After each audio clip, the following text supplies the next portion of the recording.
আসসালামু আলাইকুম, স্বাগতম সবাইকে চায়ের রাজধানী শ্রীমঙ্গল থেকে। আপনারা যারা স্বল্প সময়ে শ্রীমঙ্গলের চা বাগানগুলি ঘুরে দেখতে চান তাদের জন্য আজকের এই ভিডিওটি। বলছিলাম শ্রীমঙ্গলের সুন্দর চা বাগানের মধ্যে অন্যতম একটি চা বাগান কাকিয়াছড়া চা বাগান। মাইলের পর মাইল বিস্তৃত সবুজ চা বাগানের গালিচা, এর চারপাশে উঁচু নিচু টিলা এবং বনভূমির প্রাকৃতিক রূপ পর্যটকদের মুগ্ধ করে। শ্রীমঙ্গল শহর থেকে এই চা বাগানটি কাছাকাছি হওয়ায় বেশ জনপ্রিয় হয়ে উঠেছে। যারা ফ্যামিলি এবং বন্ধুবান্ধব নিয়ে চা বাগানে ঘুরতে চান তাদের জন্য হতে পারে এটি একটি আদর্শ জায়গা। যারা আমার মতো অল্পতেই হাঁপিয়ে যান তাদের জন্য বেশ পরীক্ষা হতে পারে এই চা বাগানটি, কেননা এটি বেশ উঁচুই ছিল চা বাগান। যাই হোক, পাহাড়ের উপর ওঠার পর এমন একটি দৃশ্য যে কাউকে মুগ্ধ করতে পারে। সব ক্লান্তি এক নিমিষে দূর হয়ে যাবে এমন একটি প্রাকৃতিক দৃশ্য দেখতে পেলে।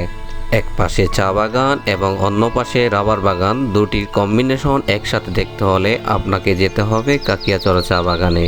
আর পাহাড়ি ঝর্ণা দ্বারা সৃষ্টি হওয়া এমন ছোট ছোট অনেকগুলি জিরিপথ দেখতে পারবেন এই চা বাগানে আসার সময়ই। উপর থেকে চা বাগানের এমন দৃশ্য দেখে কিছু সময়ের জন্য মনে হতে পারে আমাদের পার্শ্ববর্তী দেশ ইন্ডিয়ার দার্জিলিংয়ে আছি।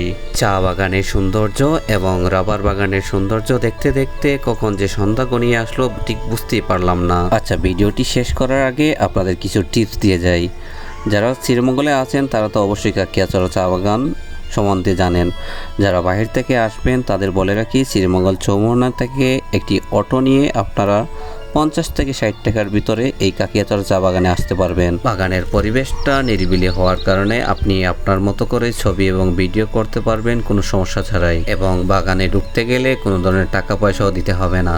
ধন্যবাদ সবাইকে ভিডিওটি শুরু থেকে শেষ পর্যন্ত দেখার জন্য।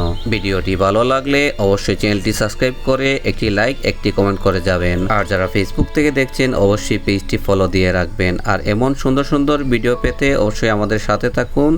ধন্যবাদ সবাইকে। আল্লাহ হাফিজ।